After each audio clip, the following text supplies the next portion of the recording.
Kia Markie here, doing one of my on the trot videos. I want to talk about narcissism. I've talked about narcissism before, and you can check out that other video, but in a very specific, very specific context. So I want to talk about more generally and broadly about narcissism, because I have an interest in it on lots of different levels. I'm a psychotherapist, so I'm interested in psychology. I have often encountered narcissists, and I have a fascination with the subject, a deep fascination with the subject. So something I've read up on a lot. So I wouldn't call myself an expert on narcissism, but I definitely have a strong interest and I've studied it in some depth. Okay, so if you're new to this channel, welcome. A couple of things you need to know: we're rough and ready. We are all content and no style. Hold the camera the wrong way around most of the time because that's the easiest way to shoot videos. I have ADHD, so I do things very much in the moment. We don't do kind of lots of planning. There's no kind of slick production, and the channel is called Demystifier, Marked Demystifier, because it's about debunking myths or making clear, bringing clarity in some areas where there's a lot of fuzziness. And a lot of misunderstanding. I think misunderstanding and ignorance can be very dangerous things. So that's why we're here. So thanks for joining us. And if you're a patron or a subscriber, we love you. Thank you for being here. Welcome back. So narcissism. Okay, narcissism isn't really what people think it is. People kind of confuse it with things like vanity and just kind of, different kinds of self-centeredness, because narcissism is actually more than vanity. It's more than self-centeredness. And I guess I maybe look at it in a different way to a lot of people, because I look at it in terms of the, a clinical, as in a psychiatric diagnosis. Which isn't to say that everybody that's narcissistic or everybody that's a narcissist is diagnosable. So what we have, is we have something called narcissistic personality disorder, NPD blues. It does result in the blues. No, it's NYPD, isn't it? Oh, ignore that. We'll edit that out. No, we don't, because we don't edit things. So that's the kind of medical, and that's quite a high threshold. You've got to meet lots of criteria to get that diagnosis. Okay. So can you be narcissistic and have those traits at a lower level, at a subclinical level? Yes, you can. So we are looking at something that can be a spectrum. You can talk about somebody that's narcissistic without them having, meeting those clinical, the criteria for that clinical diagnosis. Okay, and we'll talk about what that is in a second. So what that means is, when I talk about narcissists, I am talking about those qualities that are required to meet that diagnosis, just in a less severe degree. Okay, so I suppose partly I'm driven to kind of do this video because there's lots of nonsense kind of talked about narcissism, and it's very popular at the moment, very trendy, and those are narcissist this and narcissist that, and the word is being bandied around I think quite an unhelpful way. So what it used to be called megalomania, So if you think of it in terms of it used to be megalomania, people are using the term narcissism in quite a kind of different way. And also so the origins of the word come from Narcissus, who, from the Greek myths, who fell in love with his reflection. So that's why it's mistaken a lot for vanity. Okay. But narcissism isn't really about that, really. So some of the key things of narcissism are grandiosity. So kind of on some level thinking that you are, far superior to everyone else. A sense of entitlement, a lack of empathy, and stuff like that. So that's the kind of thing that we're looking for. And I'm not going to go into all the kind of the precise diagnostic criteria, because you can Google that. If you Google DSM-5 narcissistic personality disorder criteria, you'll get the full list of all those things. So we're not talking about somebody that takes a lot of selfies. we're not talking about somebody that kind of is always down the gym or preening themselves and that kind of thing. That's kind of, you can call that lots of different things, but that's not what we're talking about with narcissism. Okay, so narcissism in the extreme, best example of that is Donald Trump. Donald Trump is a classic narcissistic personality disorder, and narcissists tend to be Full-blown narcissistic personality disorder diagnosed narcissists tend to be very dangerous and toxic people. But people lower down the narcissistic spectrum, although they can be annoying and they can sometimes be harmful, generally speaking, there's a kind of a benign end of the spectrum, if you like. So if you think most stand-up comedians, for example, are probably narcissistic. Now, I'm slightly narcissistic, and I'm a stand-up comedian, but I've never pushed it particularly far, and I think my main kind of theory around why I've never taken that very far is that I'm not narcissistic enough. I think if I had a higher degree of narcissism, I would probably progress that further, because in a way, to think that you can just stand up there and make people laugh is a very narcissistic notion. So people are also using the term narcissist as kind of synonymous for assholes, really, or for somebody that is predatory in some way. And narcissists are very predatory, but not every narcissist is an asshole, and not every asshole is a narcissist. Now, one of the other things that people talk a lot about with narcissism is something called narcissistic supply. And this is a really interesting concept. So narcissists basically will see all the people around them as a source of energy, a source of approval. And they'll kind of feed off that. They'll kind of suck people dry. Now, there's some real interesting nuances to that, and I'd like to do more videos on energy draining, energy vampirism, to use a kind of slightly exciting gothic term.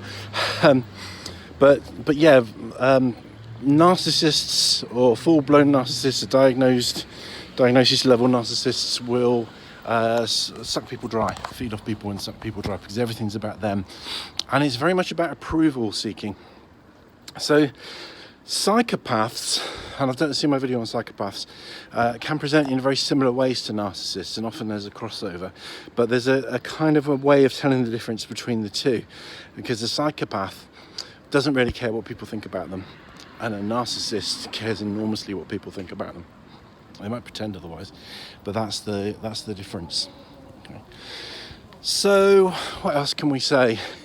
They're the main points that I wanted to cover, really. That it doesn't. We're not just talking about vanity or self-preoccupation, which can be other things. Autism can mirror narcissism. ADHD can mirror narcissism, and of course the things can also co-occur, but narcissism is a much more specific thing. So grandiosity, and so it's an inflated sense of self. Okay? But the important thing to know again is that it's not a real inflated sense of self. It's a compensatory inflated sense of self. So actually the narcissist has low self-esteem. Very cripplingly low self-esteem. Rage is another thing. Narcissistic rage is another one of the criteria, and that often fear of exposure. Narcissists hate being exposed, and they can fly into rage, and that's because they are so wounded on the inside. Okay, I think narcissists is a little bit like free radicals. So free radical basically, is missing, is a particle that's missing something, and if you're exposed to a free radical, it will take the missing particle from a cell or from any kind of substance, and then we'll leave that cell or that particle to become a free radical. So there's lots of analogy. The whole vampire mythos. I'll put a link to a book on this. There's a fantastic book that talks about kind of classic vampirism tropes and how they mirror narcissism. And I said the word mirror, which is interesting. So narcissists and vampires have the same thing in common, in that a vampire has no reflection in a mirror, and a narcissist has no ability to, or very limited ability to, self-reflect. Vampires don't like the sunlight. Narcissists don't like exposure.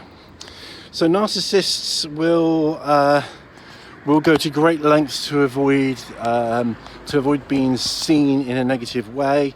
They will be very frightened of exposure. That's one of their biggest fears, and that's when the rage can kind of kick in with narcissism. And narcissists, like vampires, feed off other people in all kinds of different ways.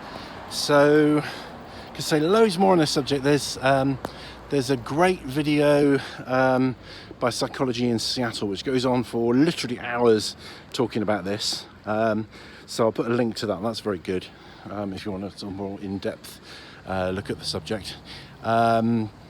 Yeah, there's loads more that I could say now, really. And when I finish this video, I'll think to myself, I should have said this, I should have said that. But hopefully that gives you kind of a flavour.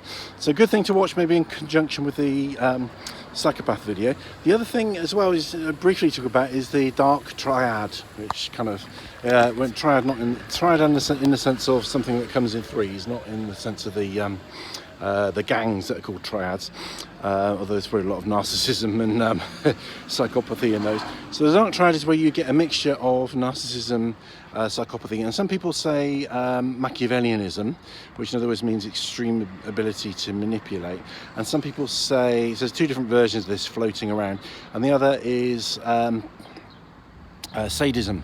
So if you've got somebody that's narcissistic, psychopathic, and sadistic, or narcissistic, psychopathic, and Machiavellian, or perhaps you've got a four-parter, sadistic and Machiavellian, then boy, is that person dangerous. Is that person going to give you trouble? And just like psychopaths, and like you said in the psychopath video, you're more likely to meet these people because they're your boss. Particularly, they can get really high in organisations because they're so manipulative, and they're like Teflon. You kind of can't touch them because they do not respond to rationale. They do not respond to arguments. They're sometimes described as evil idiots. Okay, and these people will be real thorns, real kind of. They'll feel untouchable. You'll feel that you can't kind of get past them in any way, and they are very dangerous. The general advice is avoid them. But we can say more about this. So if you've got any specific questions or comments or anything you want me to kind of go into in this, so just to explain the obscure video that I did on this subject, because I watch a lot of kind of weird YouTube channels, and I noticed the theme coming up among a lot of religious sites was that they thought there was a connection between narcissists and people who are demonically possessed. And on a way I can kind of understand that, because narcissists do appear evil. They can do. Scott Peck's had some interesting theories about this as well. I think the theory is kind of a bit bizarre, a bit overstretched, but what has annoyed me is that the people that are promulgating this theory never actually kind of give any arguments in favour of it. I have an open mind. I'm interested in what they say. Maybe they're onto something, but they don't actually give you any information or any reason to support their belief. Which frustrates me, really. See also my video on demonic possession. It's not a video, I'll put a link to that as well. It's not a video saying that we believe in that stuff, and it's not a video saying that we don't believe in that stuff, but it's a video saying, exploring what people do believe and what the general understandings of it are, and what can be mistaken for it, and different ways that we can look at it. So as always with this channel, or as usually with this channel, we don't come from a particular opinion or viewpoint. We come from the point of view of presenting theory and presenting commonly held ideas. So lots more things to look into if you're interested in this stuff, from the kind of the psychological to the wacky woo. So fill your boots. Lots of things to look at. Do check out the Psychology in Seattle thing. If you really want to run in depth, check out the Psychology in Seattle video, and I'll put a link to that one on there as well. So yeah, loads more. I probably should say we can do a follow-up if need be. Rangimarie.